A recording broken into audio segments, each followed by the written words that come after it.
Welcome to Lair the Alchemist, and joining me today is Darin. You may know Darin from Sabbath Sunday. He's been on Dudes Talking Metal. He's been on the channel a bunch of times, of course. But we're here today to talk about the kind of breaking news, the latest news that broke, I think, a day or two ago as of this recording, that Alex Lifeson and Geddy Lee are going to be going out on the road as Rush and doing, I guess, a limited number of shows. Although right before we started recording this, I saw on Blabbermouth that they've added more shows onto the tour dates due to popular demand.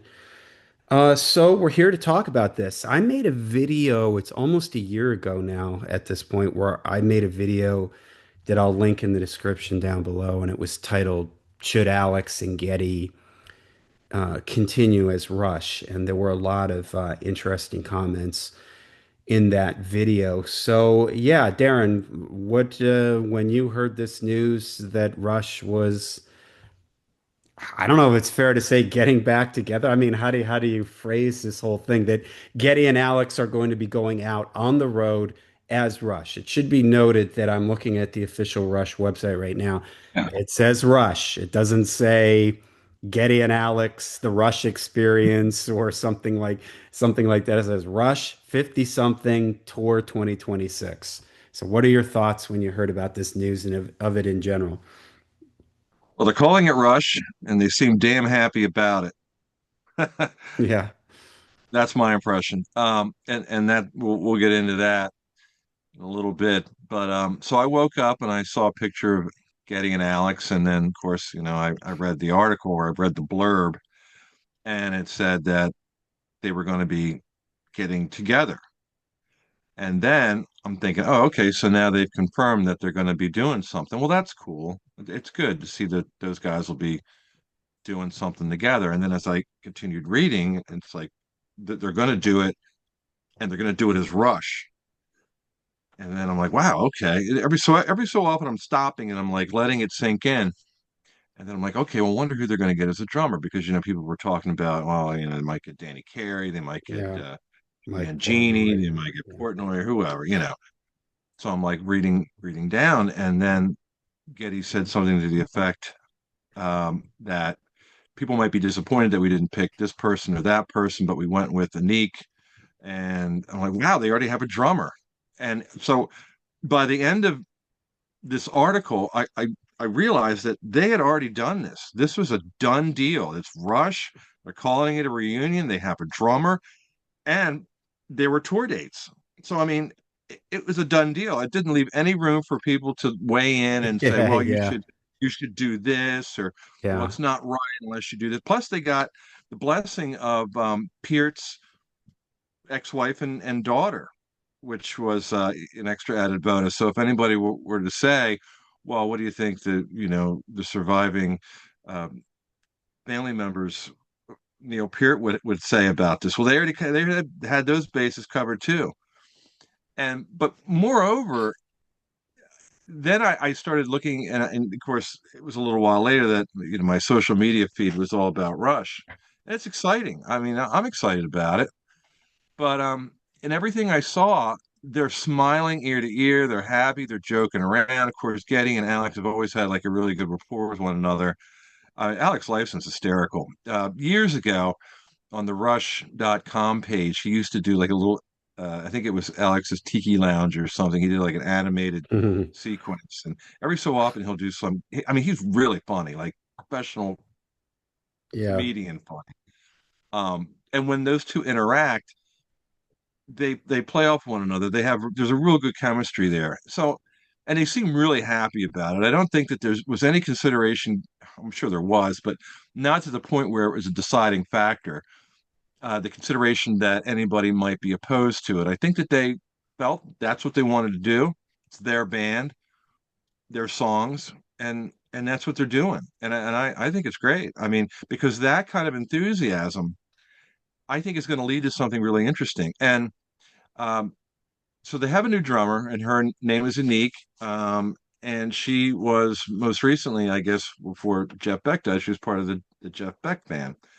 Um, and so Getty became familiar with her from that, what he saw when he saw her perform. So he was aware of her, and I haven't really gotten totally in depth. I don't know how it is that she landed the gig, or what transpired, but among all the other candidates that people might have suspected would be the one to take the place of Neil Peart, here it's Anika. What's her last name? It escapes me at the time. Yeah, I have it right Um, here. It's I thought I had it right here. what Anik starts with an M. Anik Niles. Anika Nick Niles, Niles? Okay. Nilles. And so I've heard her play, and she's very good, of course. I mean, was there ever any doubt? You know, it's not going to be somebody that isn't going to be able to hang with even the most complex Rush songs. I'm sure that they've carefully considered her capabilities, and she she got the job. So yeah, I'm excited about it. I think it's cool. I'm not sure if I'm going to go to any of the shows. Madison Square Garden would be the closest for me at this point, and two dates there. I'm going to try. I'd like to. It's been a while since I've seen Rush. I think, gosh, I think it was the last time I saw Rush. Probably, I almost hate to admit it, it's been since 2004. First time I saw Rush was 1982, and then I saw them every time after that they came around. But 2004 is the last time I saw them. I know there was a couple big tours after that. I missed them for one reason or another. So I'd love to see them. And of course, Neil Peart was is a legend, amazing drummer, and not just a musician, but also a lyricist, an intellectual. One third of the amazing trio that was Rush. Goes without saying that it's going to be different. And the other thing that they're going to do is Geddy had said that they're going to have a keyboardist, Hmm. so it's going to free him up from being locked behind a keyboard playing bass and doing the keyboard sounds and things. So they're going to have another musician on stage doing that so that he and Alex can interact. So this is like a new era of Rush. This is reinventing themselves basically for this. And I think there's a lot more that's in store that they're not really talking about as of yet. I'm sure the information will be disseminated as they deem necessary. But I think right now it's pretty exciting. Of course, there's going to be a lot of people, and I've seen a lot of people that are him and hawing about it, and I get it. You know, people get really personal about, and Rush has a very loyal fan base. Music means a lot to people. Um, and I get it. You know, they get very possessive over things, but I mean, at the end of the day, you have to realize that the band belongs to the surviving members, Alex and Geddy, and it's theirs to do with what they want.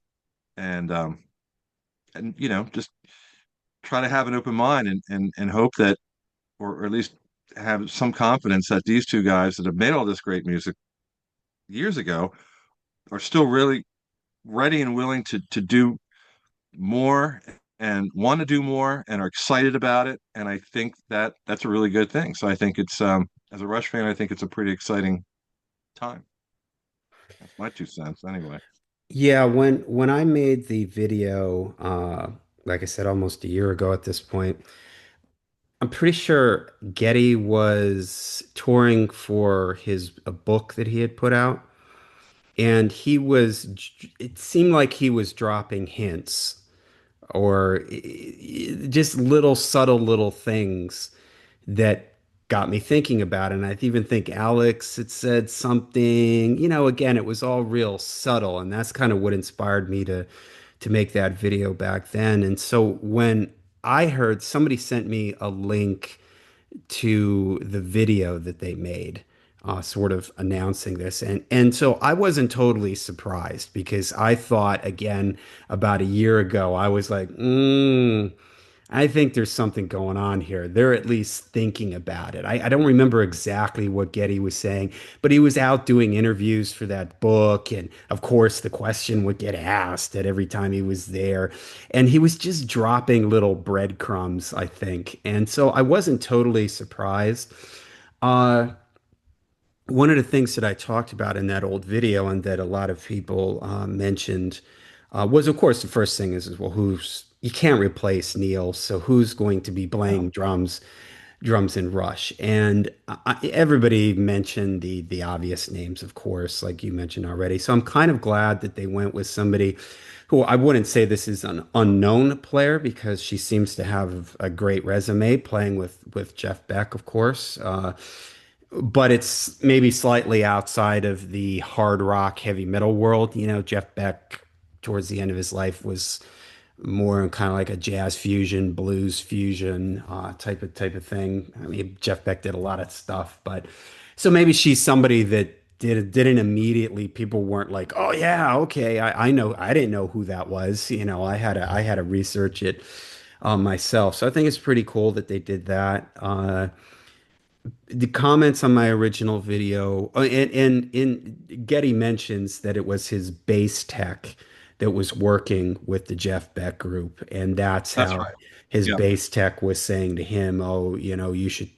This girl's a great drummer." And then him and Alex are getting together, jamming, having fun. And one of the things I said in that original video was is that Rush is too big of a group for them to not have discussed this or legally dealt with what would happen after Neil wasn't here. Sadly, Neil had a terminal illness, kept out of the public eye. The public didn't realize it, but the guys in the band did. And I'm sure that there were discussions or something that Neil probably gave them some sort of blessing to whatever whatever. I'm sure he did something and gave them some sort of blessing.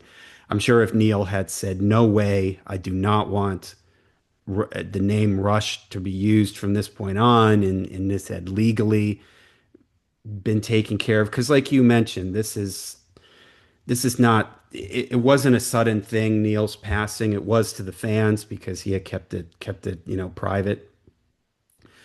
And in situations like this, I'm sure, like you mentioned, his whoever is the remaining family or whoever has his estate, they have to be, I'm sure, involved in some way in the decision-making process with it. It's like this with a lot of groups. John Deacon still has to give the okay with things related to Queen, although he has nothing to do with Queen anymore. He's still it's like a corporation. He still owns part of he still has say in it, as does John Bonham's like a sister. I think I heard an interview with somebody about something related to Led Zeppelin, and John Bonham's sister had to be involved to give the okay on it. I am a little surprised. The only thing I would say, and they could have avoided maybe a little bit of controversy, and it was one of the things I said in my original video was I think if they had called it something, and I don't know, I don't have a good title for it, but it was like Rush something. You know what I mean? That somehow slightly differentiates it from the like this is Rush. It's kind of like when Queen goes out, Queen featuring uh who's that guy? Adam Lambert, or featuring who did they have in the band? The guy from Bad Company and from Oh, Paul Paul Rogers. Rogers.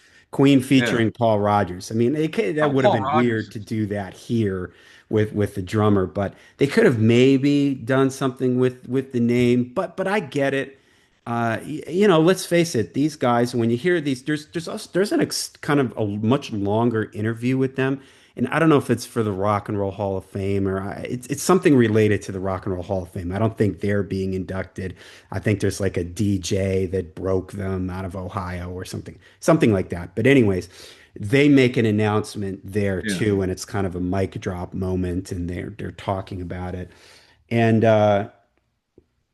it's they talk about how after Neil died, neither one of them they didn't even want to think about Rush for years. And then they started hanging out together. They started playing, jamming together. Then they started playing some Rush songs together. And these guys are two-thirds of this. And it like you said, they're happy about it. It means something to them.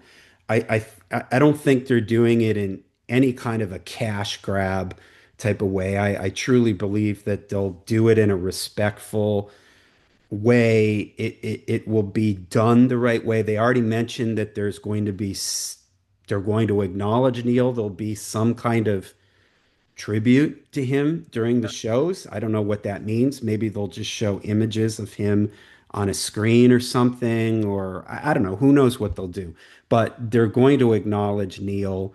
I think they'll do this respectfully. And people are going to get bent out of shape because Neil Peart was a very, very big part. Rush is one of these rare bands where uh, each one of these guys is very much equal in the band, and Neil was a Wow. big part of the band. So people are going to get a little bent out of shape. I think that they're calling it Rush, but like you said, I mean, these guys, it's their band too, and I'm sure they had discussions about this. I'm sure they're not. Now, it would put a bad taste in everybody's mouth if like somebody from Neil's family came out and said, "Whoa, Neil said he never wanted this. We're going to court over this." Right. And then that would be ugly and the fans wouldn't it would divide the fans up. But I don't think that's the case here at all. I think it's really going to be done the right way. I'm glad they're doing this. Hey, they're still here. They're still able to do this. I love the fact there's going to be a keyboard player. I thought he was going to say there were going to be some extra singers on stage too, which I would have been fine with if there were some girl singers doing background vocals or whatever. I'd like the fact that it seems like they're going to be kind of doing a new take on it. I'm sure these aren't going to be the only dates. These shows are going to sell out within seconds of when they go online. Right. I'm Right. sure this is just kind of a feeling it out. It's going to Yeah. go over. They're going to add more dates. There's probably some original music in the pipeline. They've mentioned already that they were spending all this time jamming and doing things in their home studio. So you know that there's something there. Yeah. But they're Well, taking it that step by step right now.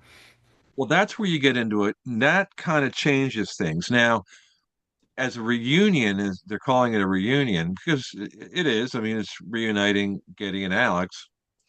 So in that way, it's a reunion, but a reunion to play, to honor, to celebrate the music of Rush is a lot is a lot more palatable than the band as it is moving forward without Neil. Because now you're talking about writing new music, but you won't have any of Neil's lyrics, which Yeah. were so important. I mean, um, when you said that he was an equal part, or all three members were equal, that's debatable. Depends on who you talk to. They're all fine musicians. I mean, beyond incredible musicians, but I think Neil's piece was just a little bit bigger Yeah. because he did write those lyrics. A lot of people connect to him, and they're brilliant, Yeah. brilliant lyrics. He was a genius.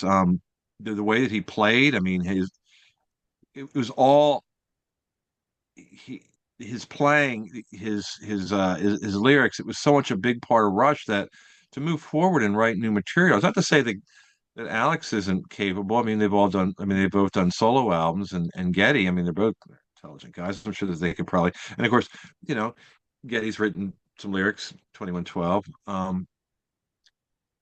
on the 2112 album, so they're capable of writing lyrics. But it's like, well, now we're talking about something else. Now we're getting, and I'm game for that too. I mean, why not? Let's see what they can do. I mean, if they want to do it, it's their band. They can do whatever they want. And if a certain portion of the fans aren't supportive of it, I get that. I understand. I respect that. But then don't go to the shows. Don't buy the music. Just, stay in, and I don't mean this in a derogatory way, but stay in your bubble, and I mean that kind of in a good way because it, as a fan of bands, I get it. We do take things personally.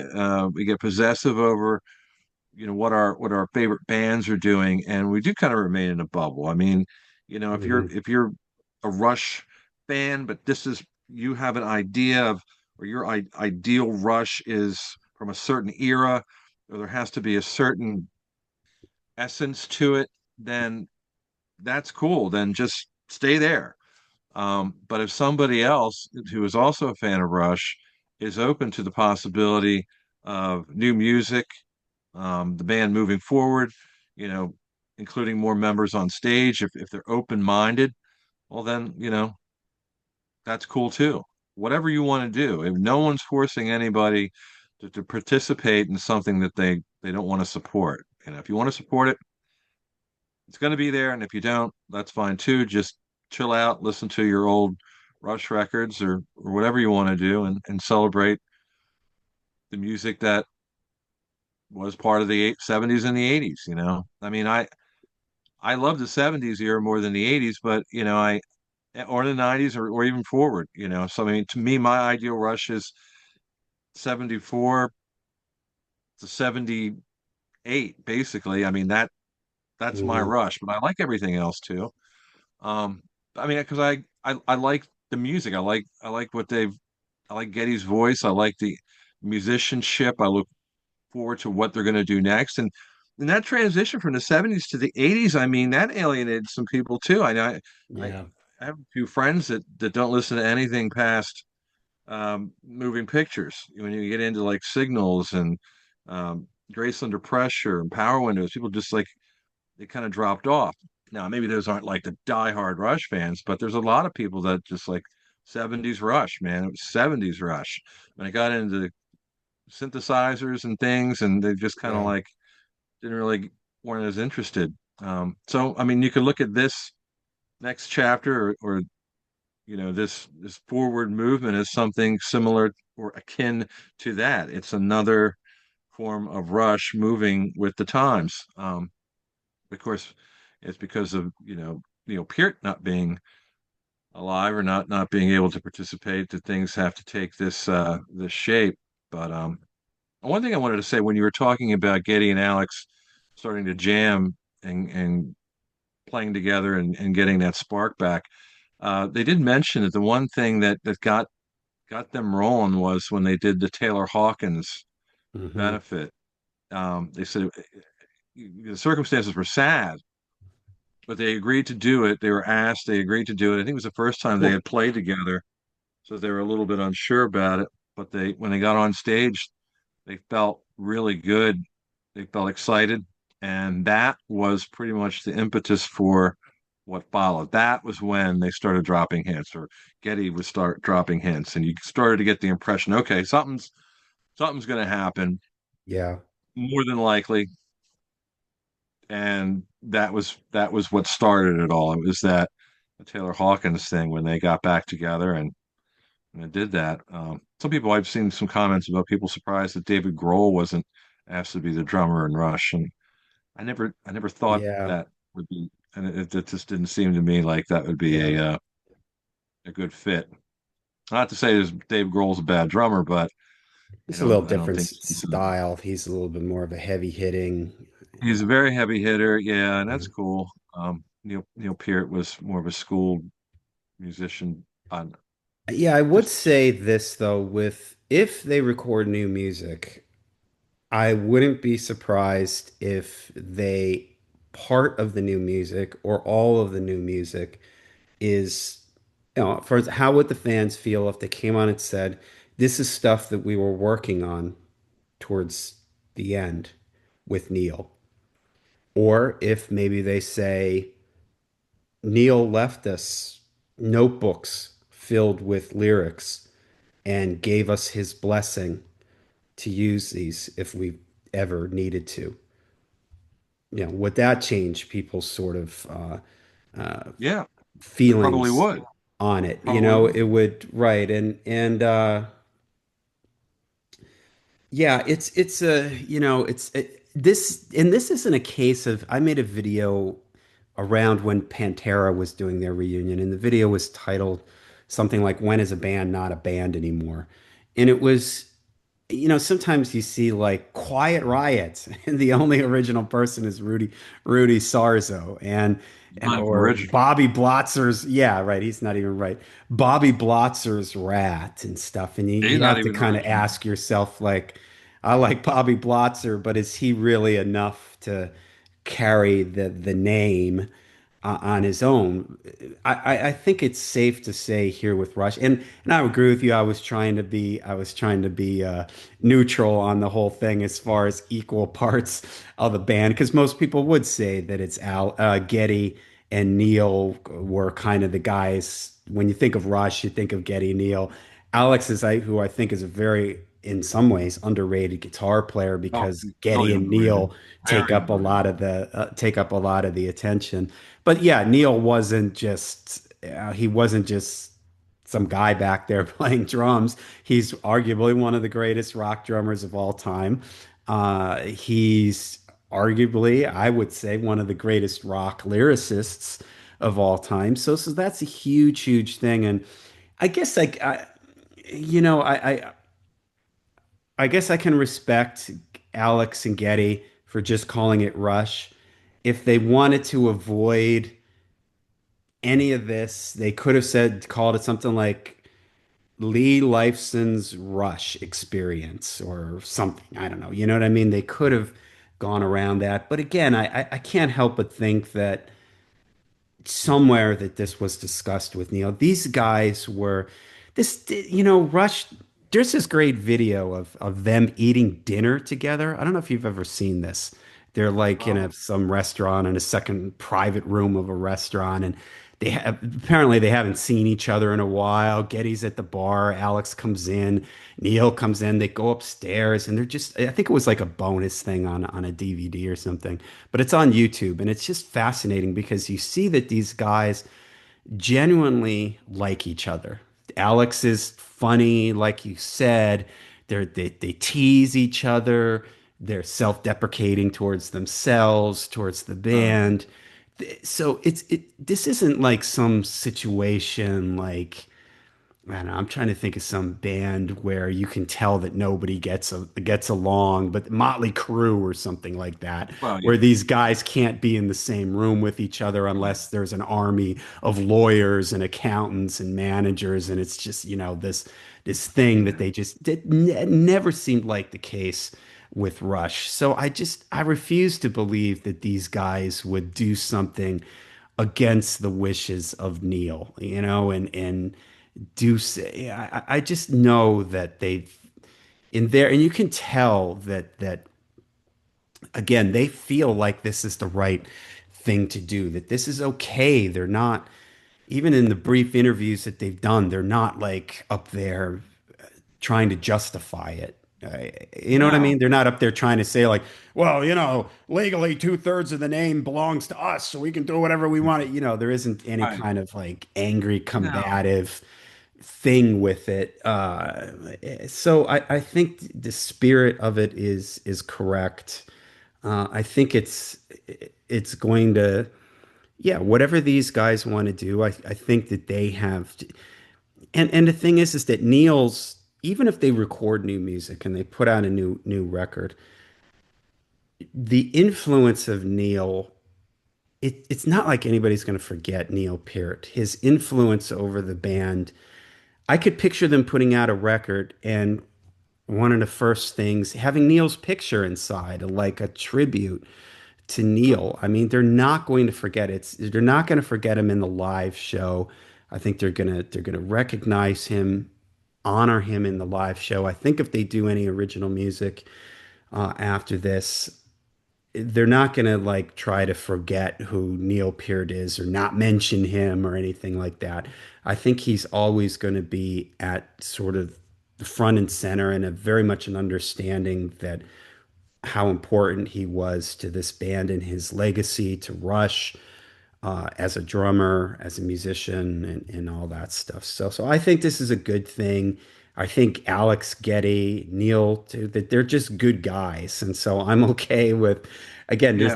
nothing feels sleazy about this to me, like there's some sort of backroom dealings or, you know, uh, arguments. Neil's aunt is on Blabbermouth blasting the band, and lawyers and they're fighting back and forth or any weird stuff like that. Oh, now we got to call it Rush 2025 because of legal reasons. You know what I mean? There's none of that. I think Um, this is being done the right way. I look forward to it. I hope that they do more. That's the only thing. I hope that they don't because these limited shows, it's going to be impossible to get tickets. Tickets are going to be insanely expensive. I understand at this point in their life, they probably don't want to go out on the road for 9 months.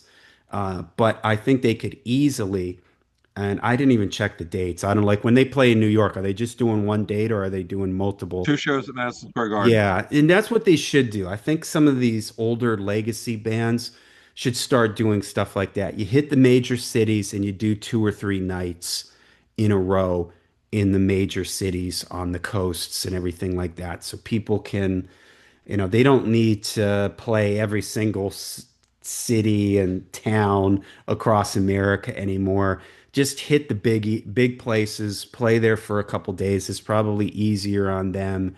It lets the fans maybe more opportunities for the fans. So I'm hoping they do more. They don't come anywhere near Florida. I think the closest thing for me would be like Texas. I'd have to go to Texas or something. So I'm really hoping that there's more dates for this, and I think they're going to do I think there'll be some surprising things too with the set list. I just have a feeling that the set list is there's going to be some fun, interesting things about the set list. So yeah, this is going to be. I'm really excited about it. I think they have a body of work that they can cull from and make a lot of decisions about things along the way of reinventing Rush, for the sake of a better, for lack of a better word, reinvention or moving forward into this new era, I guess. Um, but I don't know how far they can go. I guess it remains to be seen. Neil brought a very big intellectual component to Rush, which is another thing that makes them very unique and extraordinary within hard rock and roll, hard rock. I'd say that Rush probably inches closer to hard rock. But they have this intellectual component that was brought in by Neil. Of course, talking about, not to go through the whole history of Rush, but of course John Rutsey was the first drummer, and basically Rush at that point was like a Zeppelin, Mm, basically a product of the bluesy, time. yeah, They're wore their influences on their sleeve. But by the time Neil, of course, Fly By Night, and then the lyrics started to develop. I mean, there was a obvious difference between the first Rush album, which I love, and Fly By Night. Things were moving in a different direction, and they just kept moving further as Neil became more acclimated to writing lyrics. And the more that he grew as an individual through the things that he read, all of this carried into Rush and defined them as a band. And that's where we are. That's where we left off. So 5 years ago, Neil left this mortal coil and left Geddy and Alex basically to have the decision to either continue on or to stop.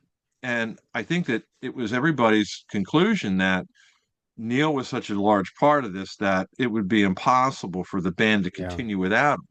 But I think as time went on and you started to see things, Getty coming out and interviews and things, and when he would talk to like Les Claypool or something, yeah. and just things that you would see him doing. And when he would talk, you could just see there's like a twinkle in his eye, like, hey man, I miss it. I want to do it. And these guys, I mean, the intellectual component, I think, was spread across all three members, but primarily Neil, because Neil was in charge of the lyrics. He was a lyric writer. But I think they're all intelligent guys. I think they're all confident people. And it's funny. I just wanted to say that when you were talking about that scenario where they were all eating dinner and they seemed to get along, you go back and you watch some of like the early interviews and they're hysterical because they're high as a kite and they all they all smoked. And there's this one I saw where Neil was like, they were all they had the giggles, like somebody said something and Alex was, I think he was making the other two laugh, but it wasn't because he was cracking jokes or anything, but he was probably the most stoned out of all three of them. But even like that kind of dynamic, that as they were young men and as they matured, that relationship, it grew. They all grew together, and that's Yeah. why it's hard to imagine this band without those three guys. But on the other hand, and this is where my mind goes, I'm thinking, yeah, but where there's a will, there's a way. And if these guys, and I'm sure they recognize the connection that they all had together, but if these guys are willing to move forward with it, then I got to support it because they know better than I do what they're capable of. And I also think that they don't come out with everything. They're not like, you don't know exactly what's happening behind the scenes. And that's a good thing because I think that they figure that out. And when they reached a conclusion, like with this situation, like as I said, I was reading the article and I'm thinking, oh, okay, well, now they're going to do it. Oh, well, they are doing it. Okay, well, I wonder if they're going to call it Rush. Oh, they're calling it Rush. Oh, I wonder if they found another. Oh, they got a drummer. Oh, I wonder where they're going. Oh, they got the tour dates. Everything was already, it was out there. It wasn't like they asked their fans for permission. Um, and some fans might get a little bit, insulted by that, like, well, we're the fans, we're most important, and that's true. As a fan, I get it, but at the end of the day, it's their band. I mean, somebody has to call the shots, and they're the ones who are calling the shots, and I think they're doing an amazing job of calling the shots, being decisive, and moving forward. And if that's what they want to do, in conclusion, my thoughts are I fully support it, and I'm excited, and I can't wait to see. I can't wait to see what happens and hear some stuff. And like you said, there's some interesting set lists. I mean, I'm all about that. Yeah. It'd be great. Yeah. All right. Well, there you go. There's our thoughts on the announcement of a Rush shows, a new Rush shows out there, what the future might bring. And so yeah, there's our thoughts on it. Let us know what you guys think of this big news about Geddy and Alex going out on the road as Rush. Let us know what you think in the comments down below. And till we see you again, make sure you stay heavy, stay metal.